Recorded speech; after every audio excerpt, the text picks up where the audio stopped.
fam, welcome back to my channel. I am askpRoy and you are here for another deep conditioning and deep conversations. Today I am using the Curly Bell banana nut and avocado deep treatment.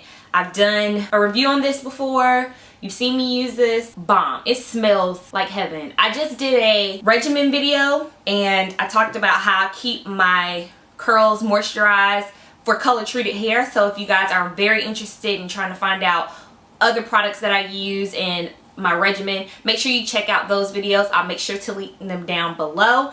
And yeah, so pretty much I've already put this all in my hair and now I'm just going to let it sit for, I believe the directions say 5 to 20 minutes. So I'm going to let it sit for about 20 minutes just so it can penetrate. So today's deep conditioning, deep conversation, this deep conditioning, deep conversation is actually a really funny story.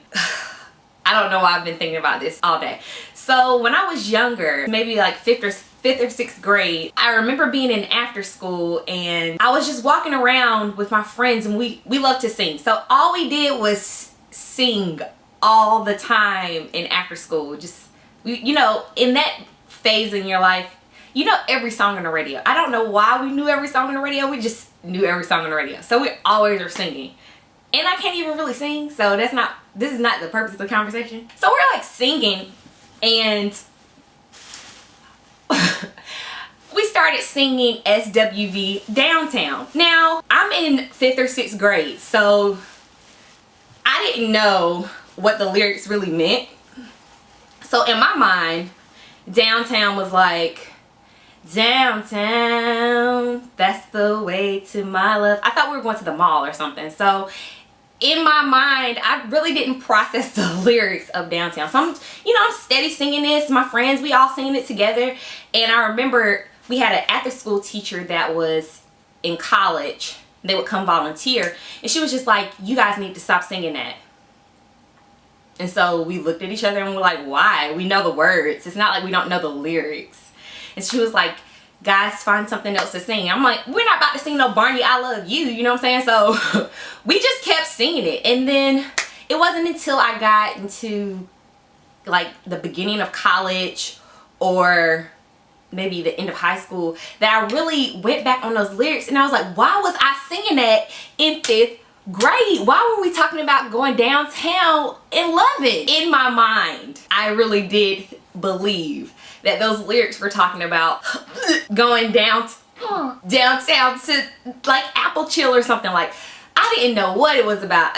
Apple Chill is a festival we used to have in my area growing up. So in my mind, I'm thinking like, we're going downtown. Like, this is, I'm so embarrassed. But it just made me laugh because I think about all the subtleties of music back then and some of the lyrics that we were singing. It's just like, why are we singing that? Why was that okay? Because the lyrics back then for me, at least, so what I think, except for like songs like Stroking and things that are really like ridiculous and out of hand, or anything R. Kelly related, we already knew that was about sex. But for me, songs back then had a sense of subtlety that it was okay to sing in public because younger kids didn't know what you were talking about, but as an adult then you kind of knew like, oh. Like another example, Moke and Steph, He's Mine. So I was in what, like 4th grade when that song came out, and I remember I was dating this little boy or whatever. It was me and this other girl liked him too, and then some other girls liked him. I mean, he was like a little pimp or whatever. I'm gonna give him that. We were all liking the same boy, but the situation was we were going around singing this song to each other because we thought, you know, he's mine, you may have had him once, but I got him all the time. Like, oh, he's my boyfriend, he's not your boyfriend. You might have dated him one time, but y'all, it is so funny. Oh my gosh, we didn't even know what we were talking about. And now that I'm like looking back on it, it's like, I didn't have him once. I didn't have him at all. That wasn't even our topic of conversation. And we weren't even thinking about anything like that. That wasn't even remotely like, what were we doing? What were we talking about? Well, you may have had him once. Dear Lord. But yeah, so we were like singing these songs. We had no clue. what in the world we were talking about. This thing is about to come off. I don't know how to secure it a little bit better. Like, and then I started reminiscing about other songs this morning in my mind. I was just like, like Red Light Special. I thought we were really putting a red light in a lamp. I mean, I knew what it was about. I knew the song was about, you know, freaky deaky things, but I thought that it was like, oh, Red Light Special, we're gonna make it special by putting a red light in the lamp. So ridiculous. Oh my goodness. Oh, and like another song, you know, when people switch songs up, try to switch the lyrics, try to make it holy or try to make it just non-related to sex, but you know it still is related to sex. The funniest parody is when askpRoy has a series called The Choir. I don't know if you guys have ever seen it, but it's a webisode that is the first one, and that girl is singing Anytime, Any Place by Janet Jackson, and she made it into a holy song. I died. Oh my gosh, I died so much. But it's just like,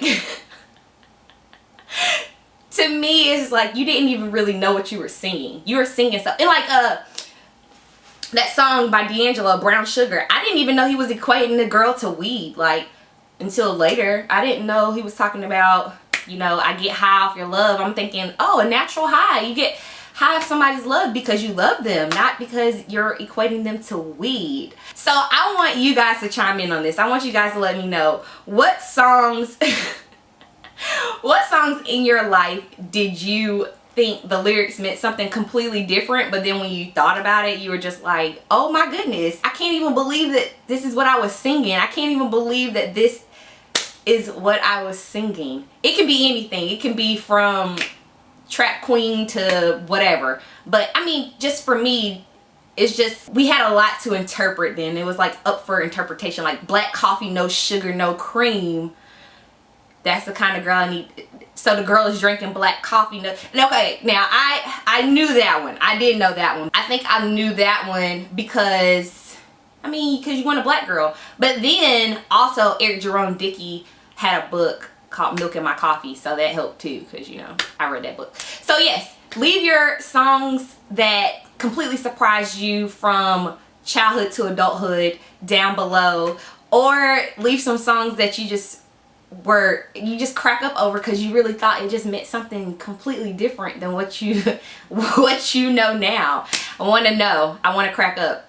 So leave that down below. Thank you guys so much for watching Deep Conditioning and Deep Conversations. I'm going to go let this sit for a little while. I think it's been at least 5 minutes probably already, but I've had it in my hair for a little bit longer before, you know, I had to set up everything, so it should be time for me to go ahead and get this out soon. So yeah, thank you guys so much for watching. If you haven't seen my other episodes of Deep Conditioning and Deep Conversations, make sure you check those out.